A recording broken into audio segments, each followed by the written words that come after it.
My name is Rabbi Daniel Sher, or Rabbi, or Daniel.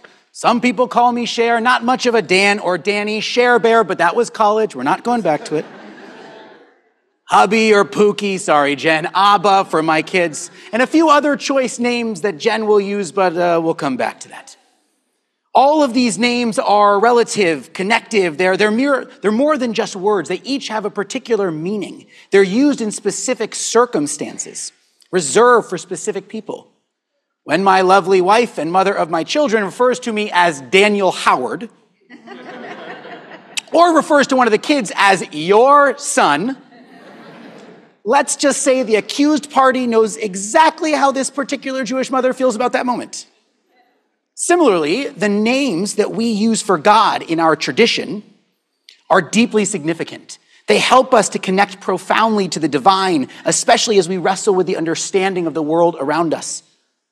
This year has been incredibly hard, wearing us down and feeling like 10 years for the Jewish community. These high holy days, they felt necessary to pause, to escape from some of the noise that we are surrounded by the trauma we've experienced. And I have found myself speechless, numb, isolated at times. I've also found myself hugging my children tighter, seeking solace with loved ones and filtering out the noise the best I can. The world has not grasped our situation. Many believe they're speaking up for what's right, but without being part of our small Jewish community and family, they don't understand the impact and the trauma of words they might just cast out. We feel disconnected from the larger world at times. And this moment requires a different support, a different name for God, a different experience for the divine. Everything we do in this service today, everything we do in our sanctuary is relational metaphor. It allows us to connect to something greater. In a difficult year, metaphors will help us to navigate those challenges, and we depend on them differently. However, our trap of trying to rationalize metaphor can lead us to dismiss its beauty. Abraham Joshua Heschel, a modern Jewish thinker, warned against taking religious texts too seriously. In his work, God in Search of Man, he argues that a strict literal interpretation would misunderstand divine revelation. He emphasized avoiding the trap of what he called literal-mindedness in matters of touching the core of faith. He said the surest way to misunderstand revelation is to take it too literally.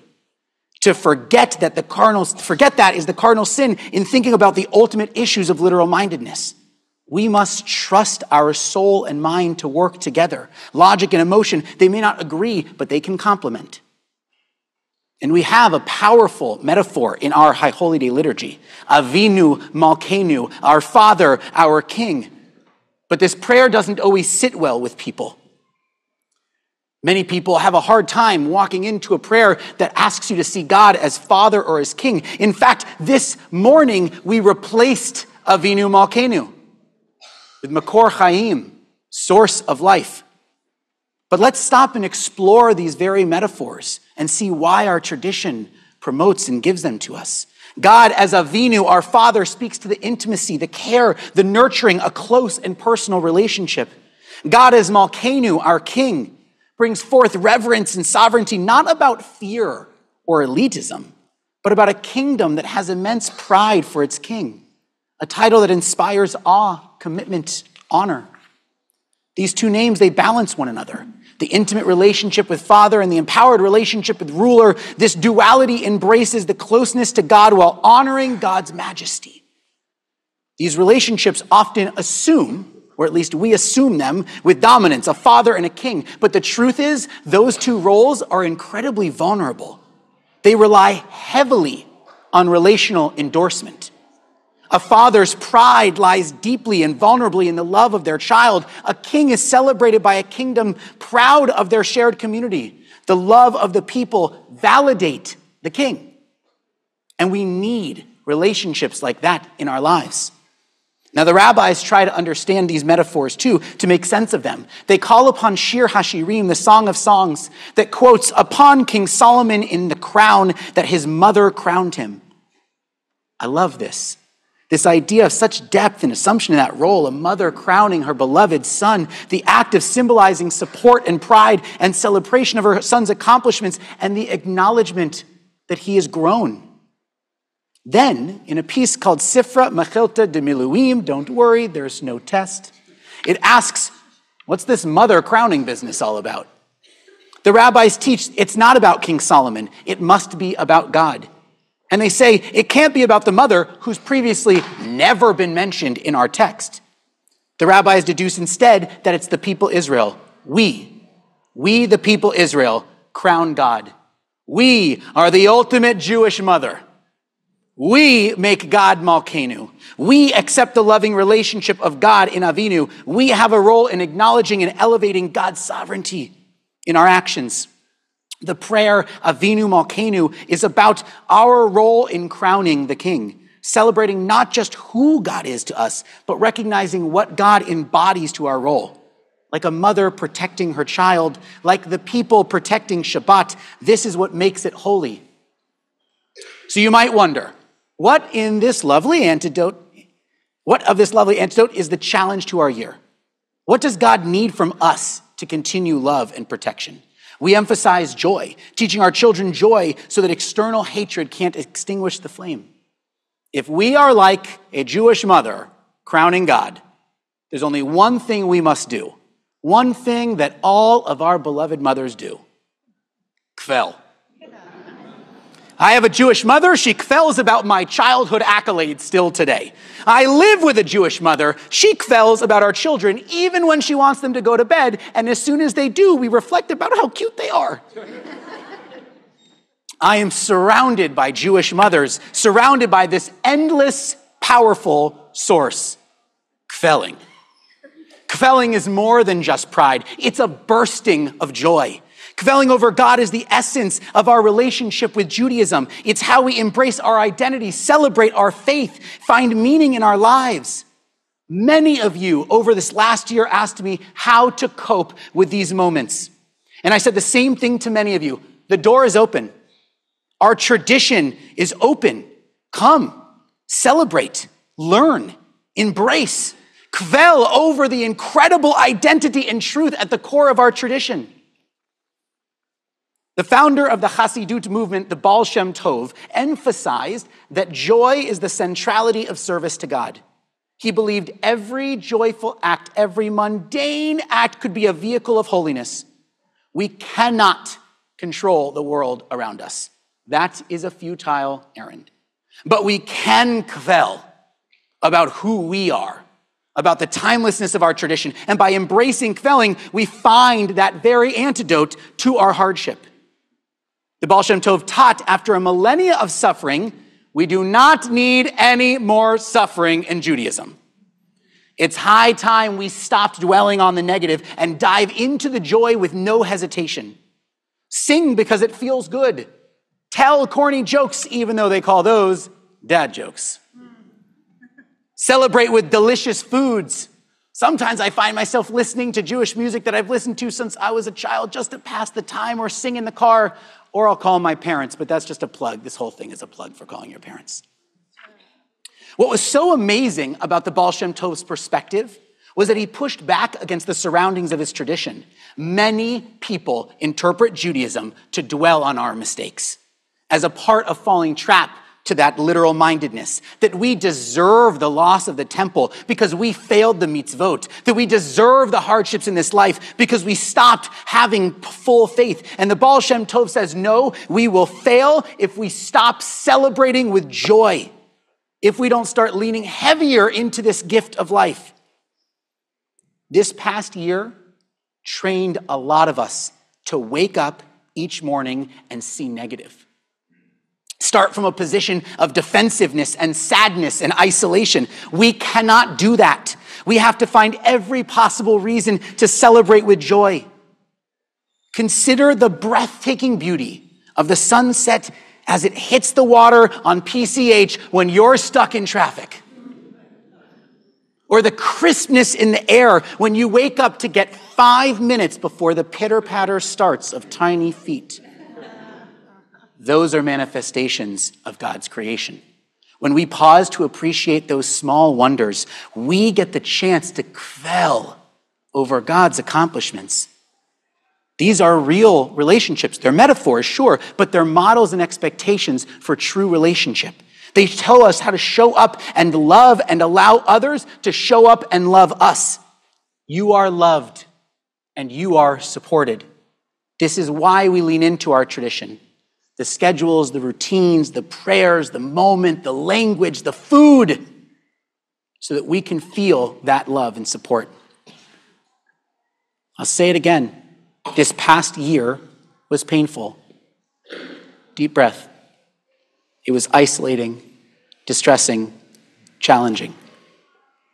I can't believe I can use the phrase this past year. It's been going for a year.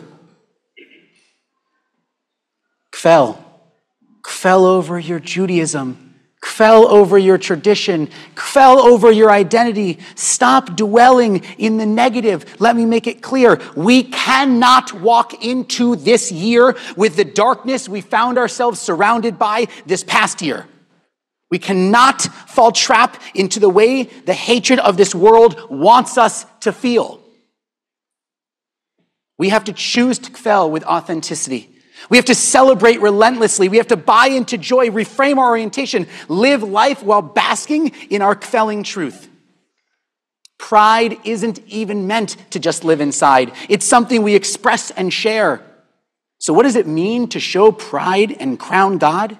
It means to wear our identity. Each week, I get the blessing to teach nearly 40 high school students. And this year, I looked around and I saw Jewish star necklaces and high necklaces and embracing their heritage without any hesitation. And I'm not talking little, I'm like big old Jewish star necklaces and giant highs the size of their entire torso. Okay, maybe not quite that. But a year ago, this wasn't the case. These students chose to kvel, chose to take all of the challenge this year pointed at them, and they dove in deeper. They wore their pride more. It's time that we kvel, participate in Shabbat dinners, invite neighbors and friends, share in our rituals and beauty, speak up for justice and compassion and the values that define us. When we show our pride, we inspire those around us to do it too. In many ways, I see God, that character of God, that Avinu, that Malkeinu, as a reflection for our tradition. You don't have to see God the way I do, but embracing the obligation of relationship to our neighbors, to our friends, to our children, that is essential. Kvelling over God is embracing and celebrating all of these holy relationships. Kvelling over God is kvelling over our people, our Judaism. You do not need to see God as Father or as King, but that doesn't mean our divine spirit, the spirit of our people, doesn't need you on the other side of that relationship. When you model for your kids the joy of Shabbat, when you volunteer at school to talk about Jewish holidays, when you speak up for your Judaism, when you go home and put up an even bigger mezuzah on the door, you are crowning God. You embrace the relational aspect of our faith. So I encourage each of you, participate actively in this dynamic relationship. Let yourself kvel over the beauty of God's presence. The small miracles, the acts of kindness, the moments of awe. Ask yourself, what can you do to lean into this community, to add your voice to this tradition, to step forward knowing you are not alone? Let us embrace our role in crowning God, kvelling like the incredible Jewish mothers, not just through words, but through actions that reflect godliness in this world. May we discover the profound power of both loving and being loved divinely. Let this perspective inspire us to live fully and authentically, to engage deeply in our faith, and to spread joy and kindness all around us. May we leave here today with our hearts uplifted, our spirits renewed, and a commitment to embrace the metaphor that brings our faith to life. Now, let's sing that traditional melody of Avinu Malkeinu. Let us connect our voices together. How does it resonate this time? How does it resonate? How do these traditional words, with this renewed sense of purpose, where do you stand tall in knowing this relationship to God is one that is divine, not just because of God, but because of the heart that you put back in? Remember, all of the tools we need are here at our disposal, in our tradition, in our community. Lean in, kvel hard. We sing together. Vinu Malkeinu, Vinu Malkeinu, Avinu Malkeinu, Choneinu Vaneinu, Ki Ein Banu Masim, Asay Manu, Tzedaka v'chesed, Asay Manu, Tzedaka v'chesed, Lehoshieinu, Avinu Malkeinu, Avinu Malkeinu, Avinu Malkeinu, Choneinu